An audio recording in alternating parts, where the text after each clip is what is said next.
Welcome to top Telugu TV. ఎన్నికల ముందు ఇచ్చిన నిరుద్యోగ భృతి హామీని నెరవేర్చేందుకు టీఆర్ఎస్ ప్రభుత్వం సిద్ధమవుతుంది. తెలంగాణ రాష్ట్ర అవతరణ దినోత్సవం సందర్భంగా ఈ పథకాన్ని పట్టాలెక్కించేందుకు ఏర్పాటు చేస్తుంది. అయితే ఈ పథకం సమగ్రంగా అమలు కావాలంటే ఎన్నో విషయాల్లో స్పష్టత రావాల్సి ఉంది. అసలు నిరుద్యోగం అంటే ఏమిటో తెలంగాణ ప్రభుత్వం మొదట నిర్వచించాల్సిన అవసరం ఉంది.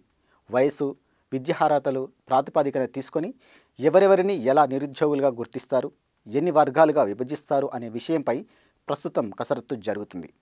ఇతర ప్రాంతాల్లో అనుసరిస్తున్న ప్రమాణాలను ఇక మన తెలంగాణ ప్రభుత్వం కూడా అనుసరించడానికి సాధ్యం కాదనే చెప్పొచ్చు.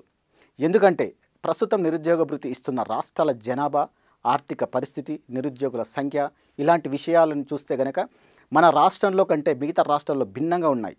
అందుకే తెలంగాణ రాష్ట్రానికి సంబంధించి కొత్త ప్రమాణాలను రూపొందించినట్లు సమాచారం. ఇక ఏది ఏమైనా అందుబాటులో ఉన్న లెక్కల ప్రకారం చూస్తే కనుక ప్రస్తుతం తెలంగాణలో నిరుద్యోగుల సంఖ్య సుమారు 10 లక్షలు. వారందరినీ 10వ తరగతి లేదా ఇంటర్ చదివిన వారిగా, డిగ్రీ చదివిన వారిగా, పీజీ చదివిన వారిగా 3 రకాలుగా గుర్తిస్తారు.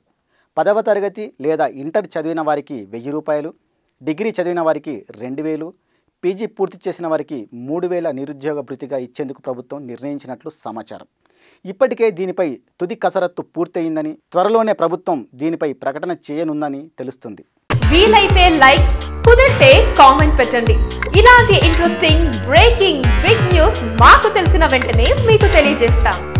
దీనికి మీరు చేయవలసిందల్లా ఇక్కడ కనిపిస్తున్న సబ్స్క్రైబ్ బటన్ ని నొక్కి సబ్స్క్రైబ్ అవ్వండి.